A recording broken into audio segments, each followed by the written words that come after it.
Friends, આજે હું share કરીશ તમારી સાથે પોપરિંગ બનાવવાની રેસીપી. અહીંયા 1 કપ આપણે રવો લઈ લીધો છે, તેને વાડકીમાં લઈ લઈશું. પહેલાં આપણે આ જે માપથી રવો લીધો છે એ માપથી આપણે 1.5 કપ પાણી એડ કરીશું. તો અહીંયા કઢાઈમાં આપણે પાણી લઈ લઈશું. તો 1 કપ અને બીજો અડધો કપ. પાણીની અંદર આપણે સ્વાદ પ્રમાણે મીઠું એડ કરીશું અને પોપરિંગમાં કલર આવે ને એના માટે આપણે હળદર એડ કરીશું થોડીક. બસ આટલી જ વસ્તુ આમાં ઉમેરવાની છે. હવે એક ઉભરો આવે ને એટલે ચીલી ફ્લેક્સ એડ કરીશું આપણે. હવે 1 નાની ચમચી ધાણા એડ કરીશું. હવે એની અંદર ઉભરો આવ્યો છે તો 1 નાની ચમચી ચીલી ફ્લેક્સ એડ કરીશું. અમે બાળકો માટે બનાવતા હોય તો ચીલી ફ્લેક્સ સ્કીપ કરી લેવાની. હવે મિક્સ કરી લઈશું અને હવે ગેસને એકદમ ધીરો રાખી અને આપણે રવો એડ કરી દઈશું. તો કોઈ બી રવો લઈ શકો, કે ઝીણો કે મોટો. તો મેં આગળ ઝીણો રવો લીધો છે. હવે બધું મિક્સ કરી લેવાનું છે, જેથી ગાંઠો ના પડે ને એવું આપણે બેટર બનાવી લેવાનું છે.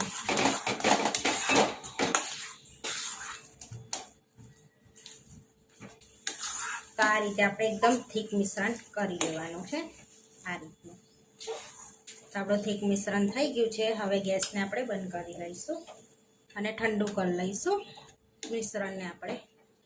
હવે આપણું મિશ્રણ ઠંડુ થાય છે ત્યાં સુધીને આપણે બટાકાને છીણી લઈશું. તો અહીં આગળ 2 મીડિયમ સાઇઝના બટાકા લીધા છે, એને મેં અહીંયા બાફી લીધા છે. તો છોલીને આપણે એને ગાંઠા વગરનું આપણે છીણી લેવાનું છે. તો આ રીતની છીણી આપણે છીણી લેવાના છે. તો એક બી આ અંદર ગાંઠો ના રહે, આખા ગાંગડા ના રહે બટાકામાં. તો આપણી પોપરિંગ સરસ બનશે. તો બજાર કરતાં પણ ટેસ્ટી આપણે પોપરિંગ બનાવીશું અને 2 સ્વાદમાં બનાવીશું આપણે. તો અહીંયા બટાકાને મેં છીની લીધા છે. મિશ્રણ બી ઠંડુ થઈ ગયું છે, જોઈ શકો છો, હાથમાં પકડાય એવું. હવે આપણે એક મોટા વાસણમાં એને કાઢી લઈશું મિશ્રણને. તેલવાળો હાથ કરીને આપણે એને મિક્સ કરી લઈશું પહેલાં આ રીતનું. આ રીતે બધું હવે મિક્સ કરી લીધું છે. હવે છીનેલા બટાકા એડ કરી દઈશું આપણે અંદર અને મિક્સ કરી લઈશું બધું આપણે પહેલાં. હવે બધું મિક્સ કરી લીધું છે તો આપણે 2 ચમચી કોર્નફ્લોર એડ કરીશું અંદર અને મિક્સ કરી લઈશું બધું સરસ. એક લોટ બાંધીએ ને એ રીતનું મિક્સ કરવાનું છે,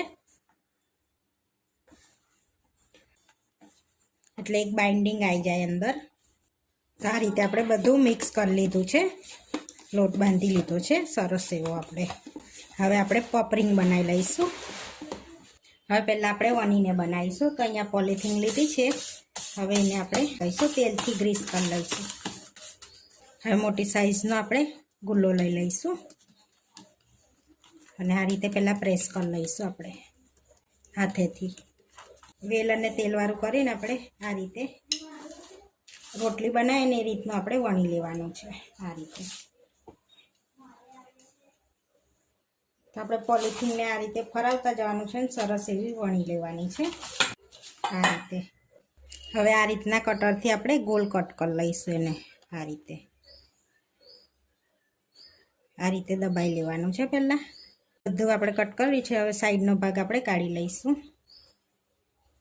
જે આ રીતનું બીજું ઢક્કન હોય એનાથી વચ્ચે આપણે ગોલ આ રીતનું કરી લેવાનું, કાણું બીજું પાડી લેવાનું, એટલે આપણા સરસ બજાર જેવા પોપરિંગ બનીને રેડી થશે.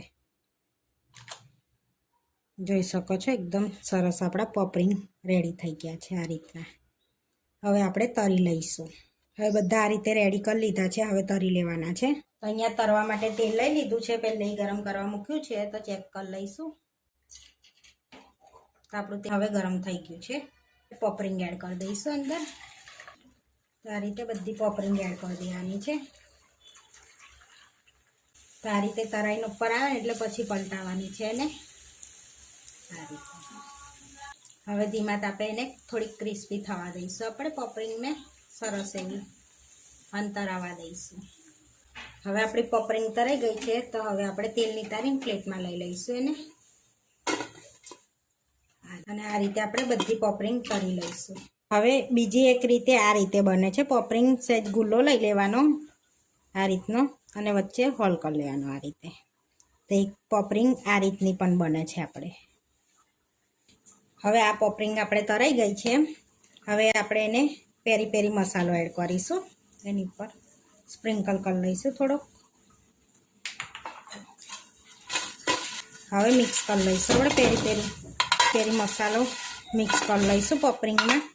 હવે આપણે એક બીજો સ્પેશિયલ મસાલો બનાવીશું પોપરિંગમાં એડ કરવા. તો અહીંયા થોડીક મરી પાવડર લઈ લીધો છે, ચપટી સંચળ લઈશું, ચપટી હિંગ એડ કરીશું, ચપટી ચાટ મસાલો લઈશું. હવે આ બધું મિક્સ કરીશું. ચપટી લાલ મરચું એડ કરીશું આપણે. હવે બધા મસાલો મિક્સ કરી લીધો છે. હવે બીજી આપણે પોપરિંગ હાથથી જે બનાવી છે ને એની પર એડ કરી દઈશું, સ્પ્રિંકલ કરી લઈશું આપણે. હવે મોટા વાસણમાં લઈને એને મિક્સ કરી લઈશું બરાબર સરસ મસાલામાં આ રીતે. જેથી હિંગ એડ કરો ને તો ટેસ્ટ જ સરસ આવે પોપરિંગનો. બે અલગ મસાલાના પોપરિંગ બનીને રેડી થઈ ગયા છે. હવે આપણે સર્વ કરી લઈશું. તો અહીંયા આગળ પેરી પોપરિંગ લઈ લઈશું આપણે મસાલાવાળી. હવે બીજા મસાલાવાળી બી આપણે સર્વ કરી લઈશું પ્લેટમાં. હવે ટોમેટા કેચઅપ જોડે આપણે સર્વ કરીશું એને. તો બે અલગ રીતે પોપરિંગ બનીને રેડી થઈ ગઈ છે. તો બજાર કરતાં પણ ટેસ્ટી પોપરિંગ આપણી ઘરે જ બને છે આ રીતે. સરસ એવી ટેસ્ટમાં બી સરસ અને સરસ બને છે. તો આવા વિડીયો જોવા માટે મારી સબસ્ક્રાઈબ કરો, લાઈક કરો અને શેર કરો. અને તમે જરૂરથી ટ્રાય કરો. ફરી મળીશું નવા વિડીયોમાં. અને કોમેન્ટ કરીને જરૂરથી જણાવજો કે તમને આ મારી રેસીપી કેવી લાગી.